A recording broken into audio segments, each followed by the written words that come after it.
Ripples on Deep Water by Orphaned Account on AO3. Episode 36, Chapter 35, Ocean Eyes. Izuku's feet simmered over the sand, his smile brighter than it's been in years. In his hand, tucked in his pocket to protect it from the sea spray, is his UA letter. He was about to go to Mei's, but he wanted to stay here for just a moment, look again at where it all started before he took his next step closer. Or further from his dream. Oi, Deku! In an instant, he was stumbling back with an oath to his lips, feeling someone grip his shirt collar. Katsuki. What you doing here, shitty nerd? Red eyes glittered with malice. Slowly, they drifted down to his neck. They hung there, the beautifully detailed May Vision 1.0, bronze and shining, the delicate flow lines of green and pinks and yellows standing out in the gentle contrast. What's that? Katsu! He was shoved back and felt the ribbon that held it around his neck snap. Pop. Boom. Whoops. Katsuki dropped it on Izuku's palm with a smirk. That was... Katsuki didn't get to do that. This was Mei's gift. He made this for Mei. The hand not holding the shattered remains of his first support item curled into a fist. Izuku faced Katsuki with a poisonous mix of fear and anger in his heart. Katsuki looked back at him with a smirk and a gaze full of malice. Ruby met Emerald, and Izuku's breath caught. Guess who made it into UA? Katsuki gloated. Mei. With each breath, Izuku's fear grew. May Vision 1.0 sat mangled and charred in his hand. And it was all Katsuki's fault. His heart sped up as he pictured his only friend, hand tightening on his UA letter. Izuku's legs wouldn't move, and he begged them to. He had to get back to Mei. Katsuki came closer, too close, reaching to ruin the Mei vision even more. Or hurt Izuku. He didn't care. He threw a right hook, landing it square on the nose of his longtime bully. It was barely a kitten's blow, weak and clumsy, but in an instant Katsuki's face turned from gloating to furious. One hand went over his mouth, and the other to his throat, as Katsuki tackled him into the sand, rage encompassing all of the older boy's actions in an unforgiving torment. The hand on Izuku's throat moved slightly to the right, before it began to heat up. Boom, pop! Izuku knew he screamed.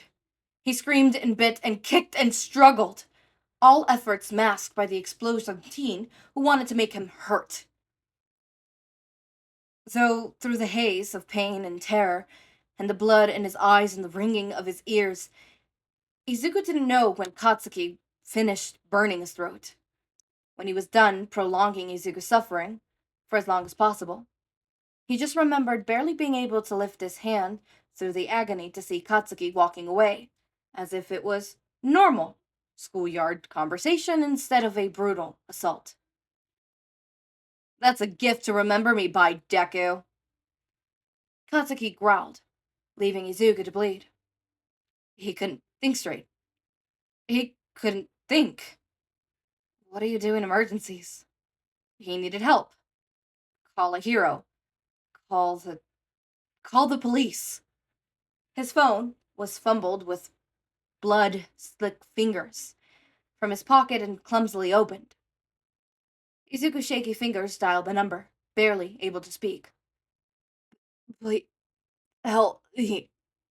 The ocean lapped against the trash around him, the dent of foam staining pink with his blood, as indifferent to him as it would be if he were just another garbage pile.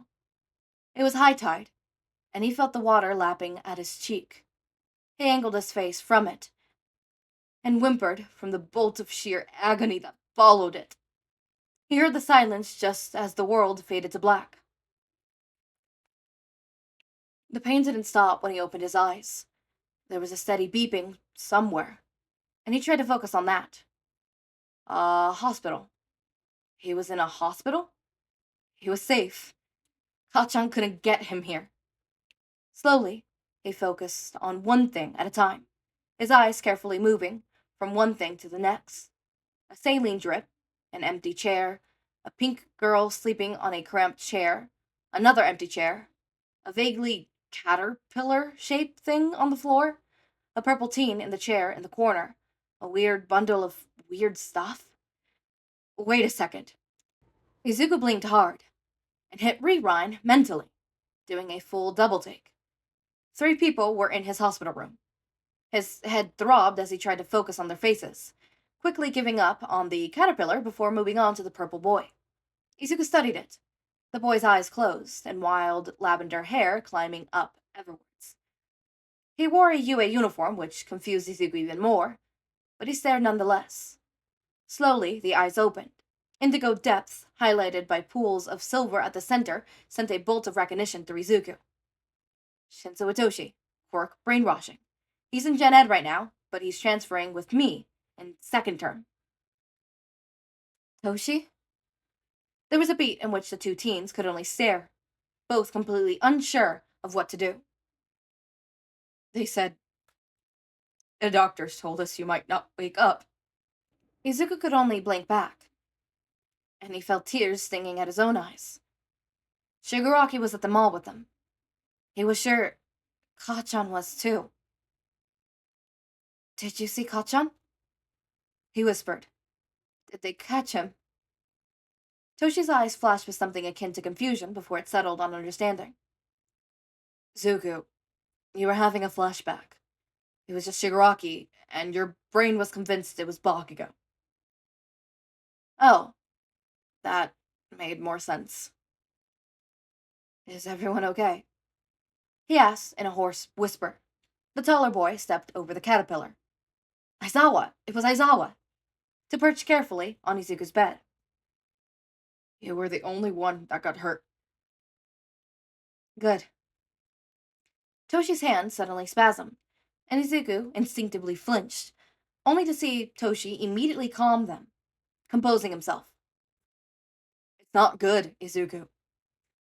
The other teen pulled his legs onto the sterile sheets, a mix of grief and anger, swearing on his face.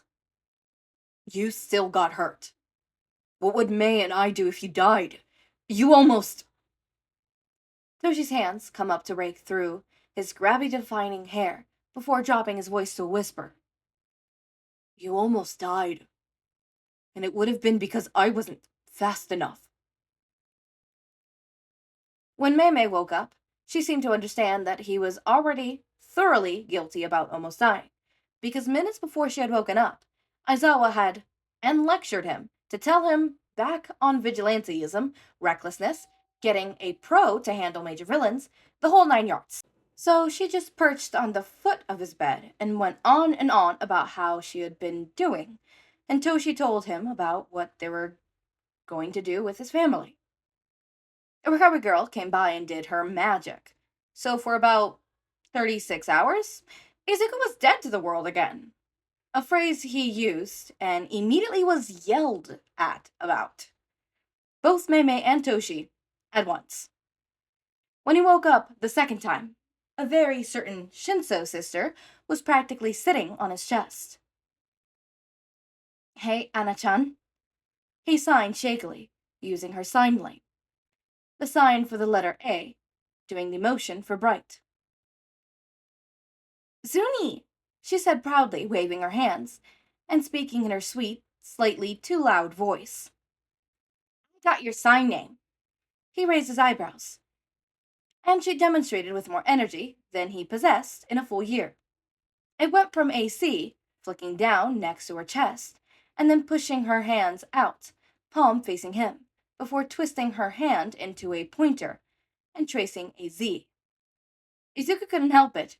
He snorted, hiding a snicker behind his hand before signing back. "So my name is Quirksy?" He smiled proudly back. "He'd only said you like it." "Heck yeah, I do." He sat up slowly. "How's life been treating you, Anna-chan?" He signed as he spoke, trying to be as clear as possible despite his shaking hands. She giggled, Kiri-chan left me alone. What'd you say to him? Inside, Izuku was cheering. One small victory. Nothing much, really.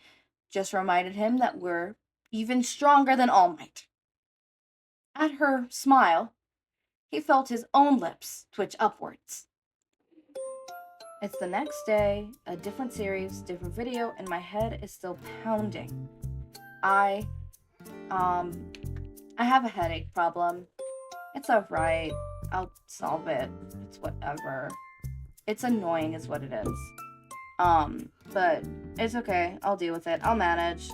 Fuck. It's like a migraine because it's lasted 2 days now, so it's definitely a fucking migraine. And it's like, I can't fucking fix it. I've drank water. I've eaten. I don't know why. Anyways, as always, my raindrops, make sure to eat, sleep, drink water, take your meds. Have a wonderful day or night. Link to my Discord server and socials are down in the description. Subscribe to see more of my content, and thank you so much for watching.